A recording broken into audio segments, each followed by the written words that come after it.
Dear viewers, मैं गरिमा स्वागत करती हूँ आप सभी का मेरे channel quick learning with ease पे। आई होप आप सभी बहुत अच्छे होंगे एंड जिन लोगों का भी कल इंटरव्यू है सभी को बेस्ट ऑफ लक एंड जिनका भी आज इंटरव्यू था होप सो आप सभी का बहुत अच्छा इंटरव्यू रहा होगा। एंड एक सब्सक्राइबर का कमेंट था कि मैम मुझे ये बताइए कि इंडक्टिव एंड डिडक्टिव अप्रोच को हम क्लास में कैसे यूज़ करेंगे एंड एनसीएफ एंड एनईपी के बीच में डिफरेंस क्या है। सो आपकी वीडियो को लाने में मेरे से थोड़ा लेट हो गया, उसके लिए मैं माफ़ी चाहूँगी, बट स्टिल मैं आपको क्लियर कर देती हूँ यहाँ पे एंड होप सो आप मेरी वीडियो देख रही होंगी। सो देखिए, सबसे पहले आपको ये चीज़ क्लियर करनी है कि इंडक्टिव और डिडक्टिव अप्रोच होता क्या है। इंडक्टिव अप्रोच का मतलब होता है specific to general, known to unknown, concrete to abstract, example to rule.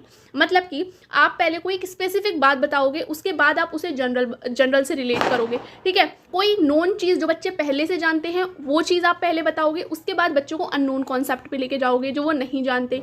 Concrete to abstract मतलब जो बच्चे देख सकते हैं, छू सकते हैं, पहले उन चीज़ों को दिखाओगे बच्चों को, उसके बाद उन्हें कोई एब्स्ट्रैक्ट कॉन्सेप्ट बताओगे। एग्जाम्पल टू रूल, पहले बच्चों को कोई एग्जाम्पल दोगे तब उसके रिलेटेड उस टॉपिक को या रूल को आप बताओगे। तो ये होता है इंडक्टिव अप्रोच। ये मेनली कहाँ है, एलिमेंट्री क्लासेस तक यूज़ होता है, छोटी क्लासेस में इसको यूज़ किया जाता है क्योंकि क्या है, बच्चे इसी तरीके से समझते हैं, बच्चे डायरेक्ट एब्स्ट्रैक्ट कॉन्सेप्ट को नहीं समझ सकते। अब डिडक्टिव क्या होता है, डिडक्टिव होता है general to specific, unknown to known, abstract to concrete and rule to example. मतलब ये बड़ी क्लासेस में यूज़ होता है जहाँ पे हम क्या है, कोई हमने रूल बता दिया, जैसे मैथ्स में रूल बता देते हैं डायरेक्ट, उसके बाद फिर हम एग्जाम्पल सॉल्व करते हैं उसके। ठीक है, हम क्या है जो अननोन चीज़ है उसको पहले बता देते हैं, फिर हम नोन की तरफ बढ़ते हैं। तो ये हो गया आपका डिडक्टिव अप्रोच। अब आप क्लास में कैसे यूज़ करोगे, तो एग्जाम्पल मैं आपको दो दे के बता देती हूँ। जैसे कि मान लो आप क्लास में पढ़ा रही हूँ नाउन, ठीक है।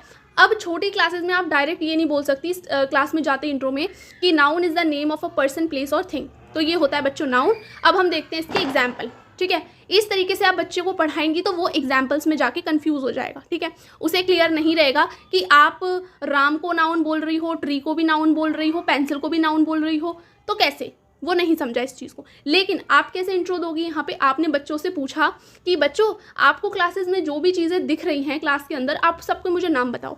ठीक है, आप अपने नाम बताओ। तो बच्चों ने बताया कि क्लास में हमें फ़ैन दिख रहा है, पेंसिल दिख रही है, डेस्क दिख रही है, कॉपी दिख रही है। तो आप क्या है बोर्ड पे लिखते हुए गए। अब आपने जब बोर्ड पे इतना कुछ लिख लिया तो आपने बच्चों को ये बताया, बच्चों आपको पता है ये सारी चीज़ें नाउन हैं। तो आपने क्या बताया, पहले एग्जाम्पल बताया, उसके बाद आपने बच्चों को रूल बताया कि ये नाउन है। ठीक है, डायरेक्ट नहीं बताया, आप बता सकती थी कि noun is the name of a person, place और थिंग। फिर आपने ये डेफिनेशन बताई बाद में। ठीक है, कि देखो बच्चों यहाँ पे आप पर्सन में कौन कौन आ गया, आप सब आ गए। प्लेस में कौन कौन सी चीज़ें आ गई, आपकी सिटीज़ आ गई। उसके बाद थिंग्स में कौन कौन सी चीज़ आ गई, कॉपी, फैन, ये सब आ गया।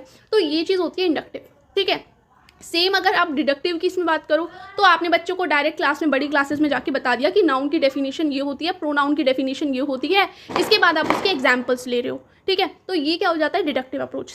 नेक्स्ट आपको मैं बता देती हूँ एडिशन का कॉन्सेप्ट। देखो जैसे एडिशन आप क्लास में पढ़ा रहे हो तो आप बच्चों को किस तरीके से पढ़ाते हो कि पता है, जो हमारे पास एक रीमा लड़की है, रीमा के मम्मी ने रीमा को इस तरीके से 10 पेंसिल्स दिलाई थी।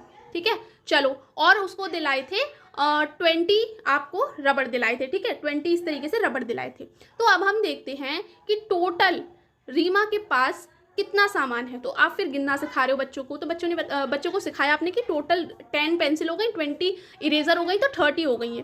ठीक है, फिर आप बता रहे हो कि अच्छा बच्चों आपको पता है, देखो हम इसको ऐसे कर सकते हैं 10 और 20 प्लस, इस तरीके से।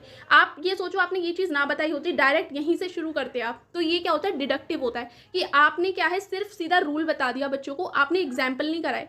एग्जाम्पल ये हो गया, इसके बाद आप रूल पे आए, ये क्या है आपका इंडक्टिव अप्रोच। ठीक है, तो इस तरीके से आप क्लास में यूज़ करते हो। क्लास में आप ये जो इंट्रोडक्शन दे रहे हो, आप प्राइमरी का जो इंटरव्यू देने जा रहे हैं, मोस्टली इसमें हम इंट्रोडक्शन में क्या करते हैं, बच्चों से प्रायर नॉलेज लेते हैं।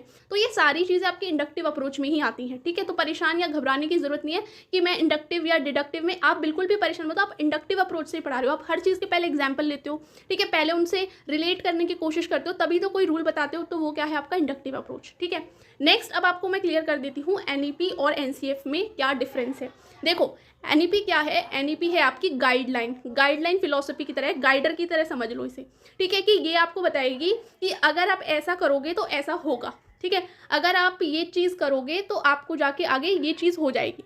मतलब एक गाइड कर रही है सिर्फ, ये कुछ नहीं है उसके अंदर कि कैसे होगा क्या होगा, नहीं, कैसे होगा वो आपको बताता है एनसीएफ। ठीक है, तो एनसीएफ क्या है, एनईपी के अंदर एक की पॉइंट है कि आपकी जो एनईपी है वो आपको गाइडलाइंस दे रही है कि आप ये करो, ये हो जाएगा। लेकिन एनसीएफ आपको वो रास्ता दिखा रहा है कि आप कैसे करोगे जिससे कि आप उस एम पे पहुंचोगे। ठीक है, तो NEP और NCF में यही डिफरेंस है। NEP के अंदर आता है NCF, और NEP क्या है, आपकी गाइडर की तरह है, और NCF आपका पाथवे की तरह है, जो कि आपको एम तक पहुंचने में हेल्प करता है। सो होप सो आपको यहाँ से सारी की सारी चीज़ें क्लियर हो गई होंगी, ठीक है।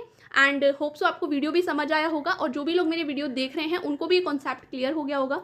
सो आज के वीडियो में बस इतना ही, फिर मिलते हैं एक नई वीडियो के साथ। जब तक के लिए थैंक्स।